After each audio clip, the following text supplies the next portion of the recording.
Yeah, the whiteboard and the vinyl rack fell down. I'm not putting them back up.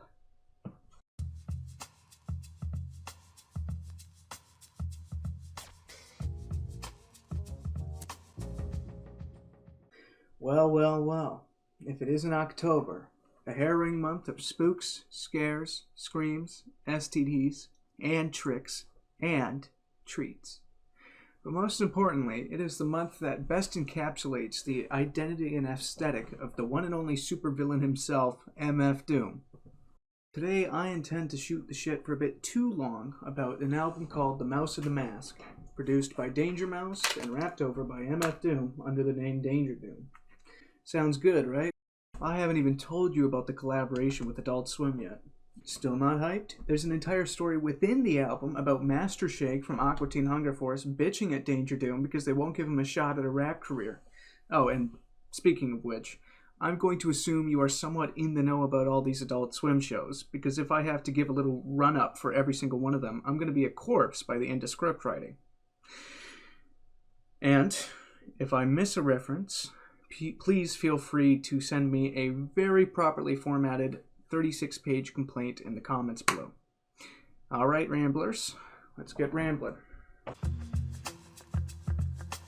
Released on October 10th, 2005, The Mouse and the Mask has become one of the middle children of the Doom-late discography. Not bad in any sort of way, but often overlooked due to the projects that came before and after it. It boasts 14 tracks, a plethora of features from voice actors and other rappers alike, and 3 different album covers with the Rorschach-style drawing of a, well, mouse in the mask, being my personal favorite. Let's take a peek at those songs, yeah? Why did you buy this album? I don't know why you did. You're stupid. A strong start to the album, El Chupa Libre is all you could ever ask for when being indoctrinated into the world of adult animation. It starts with Zorak and Brack from Space Ghost Coast to Coast introducing Danger Doom. Not on the Spotify version, though. Not sure why. Quickly followed by Brack bullying you for buying this album. And Lois Griffin telling you to go fuck yourself. Honestly, I can't think of a better introduction to an album like this.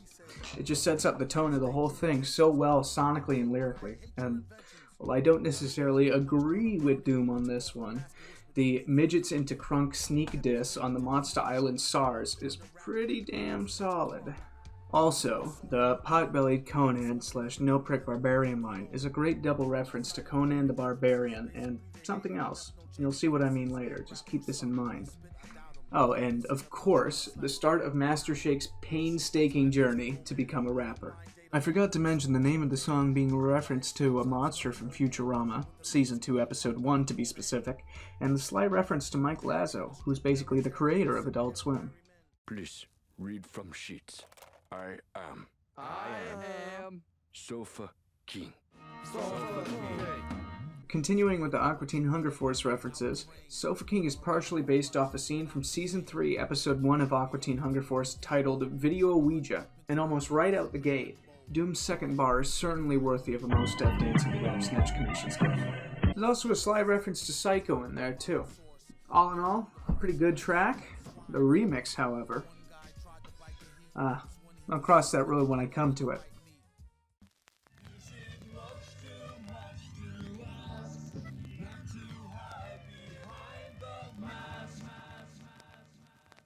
Ghostface Killah comes in for a verse on The Mask, presumably under the Tony Stark's alias, to complement Doom's style, which I feel he does rather well. Now, I know I should have mentioned it before, but by now you should really start hearing Danger Doom's killer production. I'm not going to compare him to Madlib, as I feel they're trying to do separate things, but if I had to place the two of them on a hypothetical tier list, they would both be at the once again hypothetical tippy top. Doom and Killah both have some great bars, Head on Straight, Mask on Crooked, Exit Stage Left with a Cash Gun Took It, and I Stroll the Globe and Terrorize the Planet with a Bill Clinton mask, and then Play School Hammers come to mind, and the trumpets go harder than the cat shit underneath your couch. Perfect here to the second power of forever. Ask him, do he need it? Hell's yeah, now or never. The first heavily storytelling-based song on this album, Perfect Hair, comes in hot with some great production by Danger Mouse and some even slicker bars by Doom. Based on Matt Milaro and Matt Harrigan's Perfect Hair Forever, Doom discusses the tragic tale of Gerald Bald Z and the friends and foes he meets on his quest to find the perfect hair forever, managing to fit in at least a bar or two about each main character along the way. It's not exactly surprising that there's a song based off this show, considering that Doom voices a forever famished giraffe named Sherman in it. One thing I've never understood, though, is why the Matts, Morello, and Harrigan decided to use Space Hose as the intro/outro for episode 4, when there's literally a theme song on the same album. I mean, I'm not complaining, it just seems a bit weird to me, you know?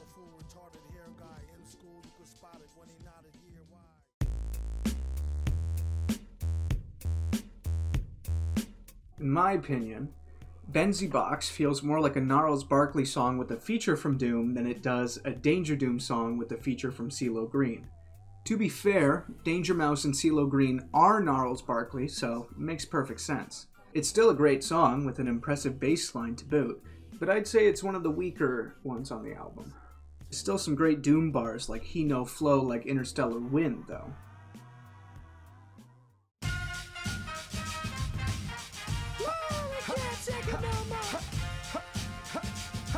Going right back up the mountain of ballerness, Talib Kweli of Black Star notoriety and Doom have come to remind us why old school rules.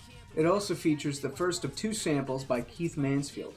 Very good choice. I'd say that Kweli and Doom bring just the right energy to this track, because there's no other way to explain why I'm rocking my head so hard back and forth every time I listen to it. Kweli's probable reference to the Scooby-Doo sample used in Hey on Operation Doomsday is 100% chef's kiss. Also, that chorus is low-key burned into my brain. Hey, back again. Forgot to mention that MF Doom had the gall to make fun of Canada's money. As a resident of this snowy outback inhabited by few except underground fur traders and Drake, I am very uncaring about this fact.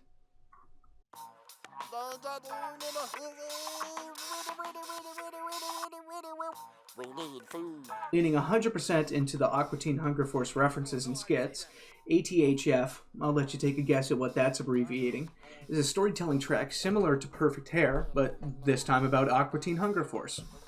The intro to this song, though being made specifically for it, plays out exactly like an actual Aqua Teen Hunger Force scene. Probably because all of the Adult Swim characters that show up, Zorak, Brak, Meatwad, Carl, etc., are all voiced by their original voice actor.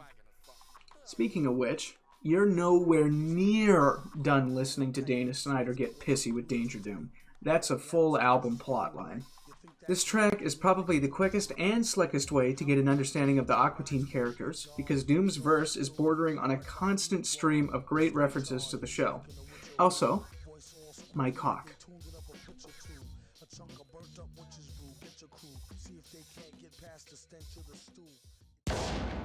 Ladies and gentlemen of the jury, we all lived through the 70s. One of the moodier sounding songs on this album, Basket Case, drops us right into the middle of a Better Call Saul, Harvey Birdman, attorney at law court scene of Season 1, Episode 3, titled Shaggy Busted, which means that technically the Scooby-Doo crew has been featured in this album twice now.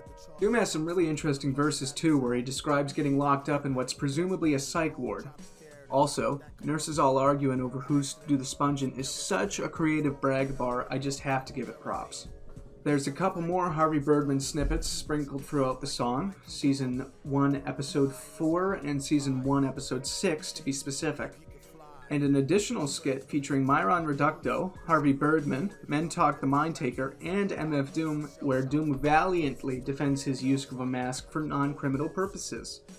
The instrumental fits well with the whole courtroom vibe, and although I used to consider this one of the lower points in the album, it's grown on me a hell of a lot.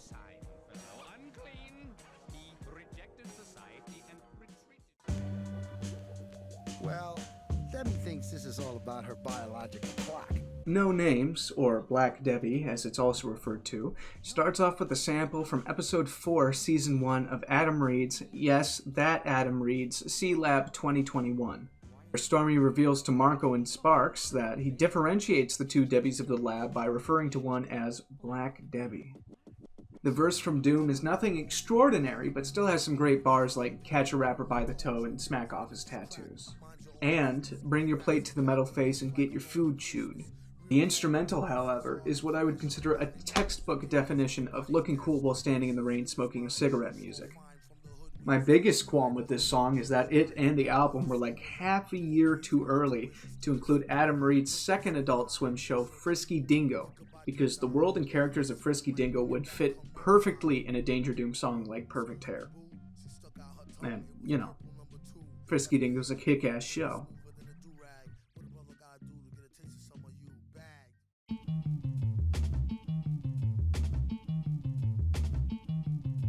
Yet another song with sublime bass. Crosshair's second greatest strength is its investment in the low-end theory, per se. Yeah. The greatest strength, of course, being Doom's performance, which is noticeably more cold and menacing than the other songs. It's kinda like a low-key version of his voice on Born Like This, which was 4 years after The Mouse and the Mask, I'm pretty sure. And Doom's self-description of a keen drum machine buff who fiends for more green stuff is very apt according to the Special Herbs box set album cover. This is absolutely one of those songs that makes me wish we could have seen another Danger Doom album. I know the missing notebook rhyme exists, but I mean more so something like The Mouse and the Mask 2. And there's another quick feature from Brack at the end. Pretty nice.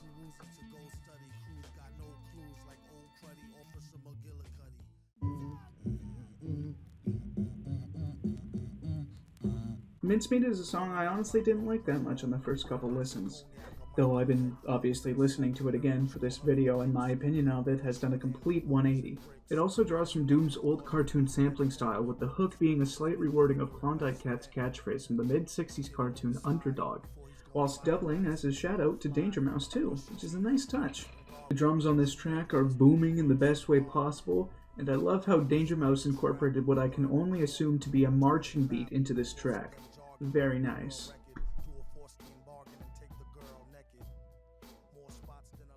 Behold, y'all, the digital vats of urine. Drink up, bitches! Taste our liquid gold. Delving into somehow even more bizarre topics, Doom spends the entirety of the 12th song, Vats of Urine, talking about piss, and it's great. It also includes the first and last use of Igniknak and the Moonanites from Aqua Teen Hunger Force. Doom certainly shows off his wordplay and enjoyment of euphemisms with lines such as, before you flow, make sure you practice or you're losing, you don't want to miss and let the cactus get to oozing, and once it gets ripened and fermented, it takes on a bouquet that I should say is naturally scented.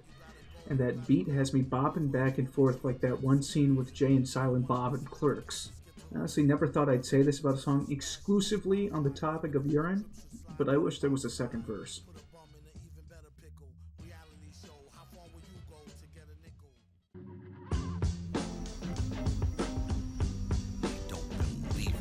Coming full circle on the Space Ghost character cameos, Space Hose is all about Doom trying to take over the animated talk show, and technically the first Adult Swim show since Home Movie started on a different network, Space Ghost Coast to Coast, including appearances from Zorak and Space Ghost himself in the intro and outro berating Doom for his attempt to steal the show.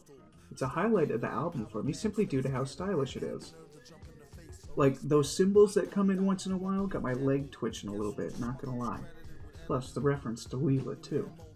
Also, remember in the rundown for El Chupanibri when I told you to remember that Potbelly Conan / Milkbrick Barbarian line? Well, it's because 12 songs later, we finally get the conclusion to that joke with the lines completing for the same prime time slot as Conan, No Dummy, and Shigawa. And, at least Doom was a little more courteous with his gay joke line than he was on Batty Boys. All in all, a goated and space ghosted track with too many references to list, and of course, rest in peace, C. Martin Crocker. Not a lot of bling when he do the thing, bada boom, bada bing. Nice send-off to the album. Bada Bing once again has Doom take another great instrumental by Danger Mouse and spin it around the linguistic block, so to speak. It has just the right energy for a closing track.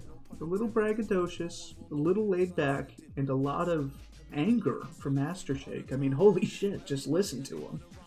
Doom delivers some more great lines like stocky, short, and cocky, looked like Apollo Creed after he fought with Rocky, and tell them kids remember school, if they let him out cool, but get the hell from out the pool.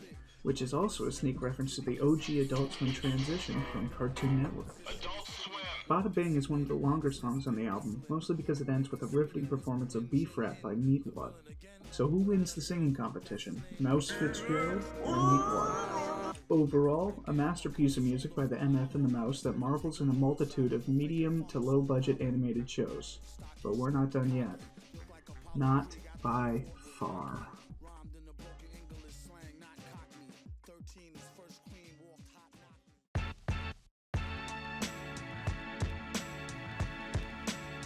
Released exclusively on the Adult Swim website on May 8th, 2006, the Occult Hymn EP is pretty much just a 5-song and 2-skit extension in the style of The Mouse and the Mask that is far less known about than its predecessor, which is really unfortunate because the quality is just as pristine. Hell, even the remixes are just as good, and that's a difficult accomplishment. But before I discuss the songs of Occult Hymns, I need to do a quick recap of Master Shake's many phone calls throughout The Mouse and the Mask.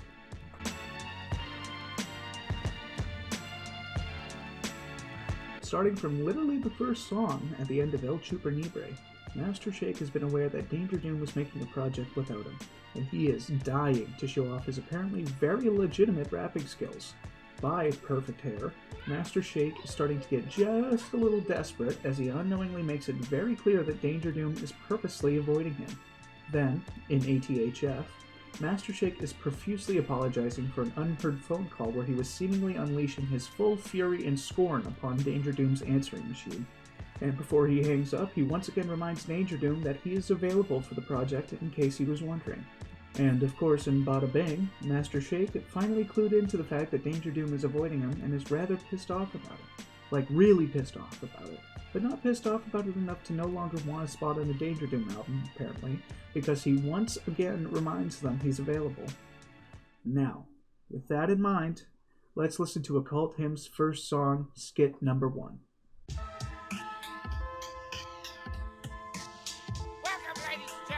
Skit number 1 brings us back into the world of Adult Swim audio collages with a feature from none other than Master Shake. Yup, he got sidelined so bad in The Mouse and the Mask that Danger Doom felt bad enough to let him have his own track on Occult Hymn, which is probably not coincidentally the shortest track on the entire EP. And since I'm pretty sure Dana Snyder was involved in about 50% of the entirety of Adult Swim's non-anime show lineup at the time, he throws in a couple references to his other characters, Grandma Kyler from Squidbillies and Dr. Wang from Minority. I just wish the beat got used on an actual song.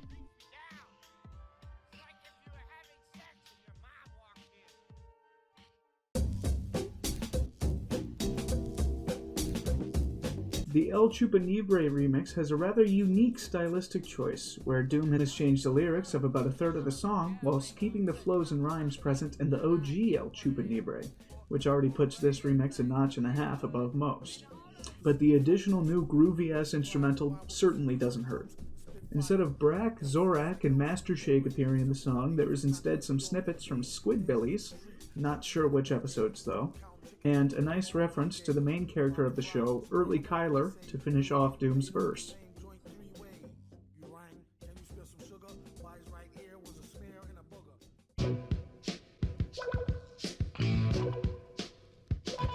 Baby's got a 12-pack. Perfect Hair 2 is exactly what it sounds like, with part 2 to Perfect Hair.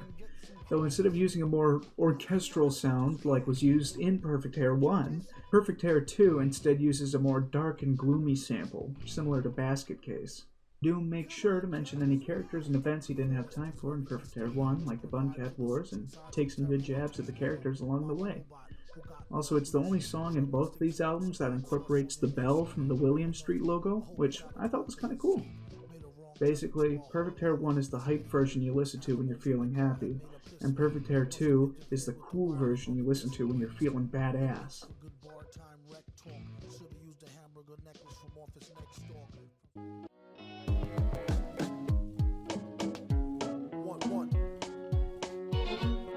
Featuring audio from the best children's drawing turned Adult Swim show, 12 Ounce Mouse, Corn Dogs gains its namesake from Rooster's corn dog farm within the show.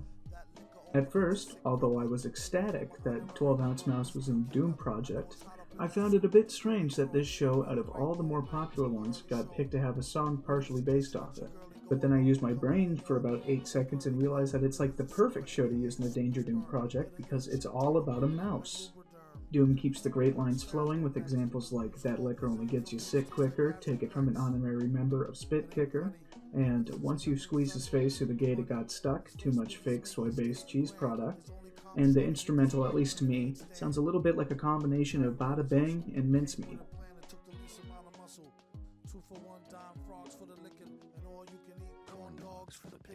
It's a typical day in Corporate City. Typical because, as always, evil is being plotted. If you thought that 12-Ounce Mouse was an odd pick for this album, then I imagine you're pretty shocked when I tell you that skit number 2 is all about the White Shadow from fucking Minority, of all shows, attempting to get Danger Doom to join his cause. Hell, even Corporate Ladder, Standardized Test, and the narrator have a couple lines. It's pretty funny, and I could definitely see this exact scenario in an episode of Minority. Not like that's going to happen, though, because I'm roughly 110% sure that that show's never getting a second season.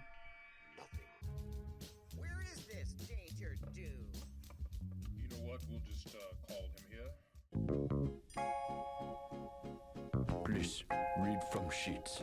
I am. Okay, so you know how earlier I said that No Names was a textbook definition of looking cool while standing in the rain and smoking a cigarette music? Well, it's doubly true for the Sofa King remix. This is the remix where I can wholeheartedly say I prefer it over the original. But it does lose a point for not having any lyrical changes like the El Chupa Libre remix does. Great song, great remix to a song, enough said.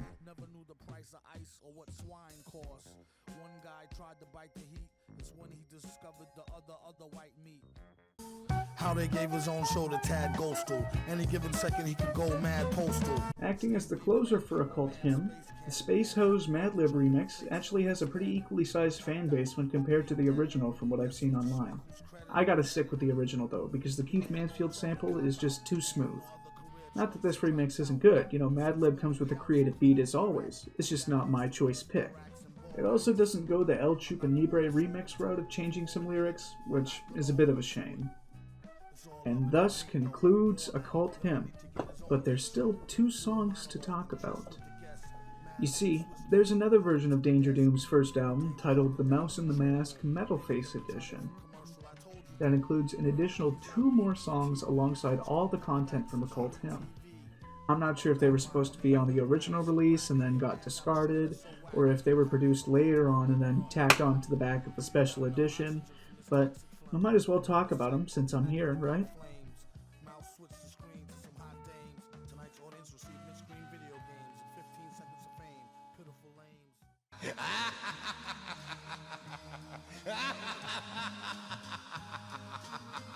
Yeah, now ever since I can remember I've been living blue collar. With beautiful piano keys showing off the more soulful side of Danger Mouse's production, much like Benzie Box, Mad Nice includes a more somber tone and a feature from Black Thought.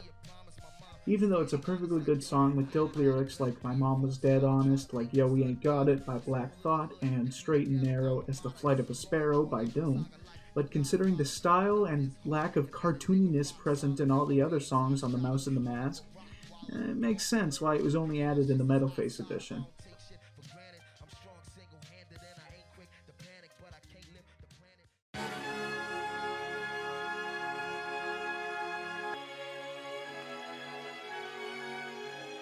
And finally, the last song, Spokesman, is cinematic as hell, and I need it in a movie like Baby Driver, excluding Kevin Spacey.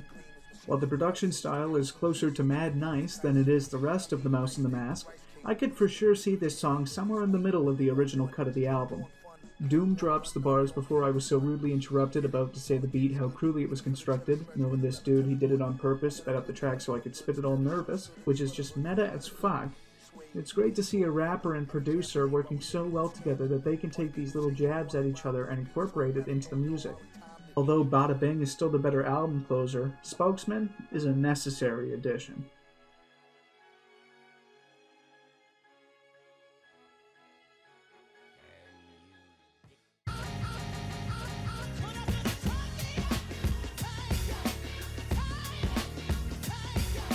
And thusly ends the Danger Doom discography, a what I would say overall 9 out of 10 musical museum of all things Adult Swim from the early to mid 2000s.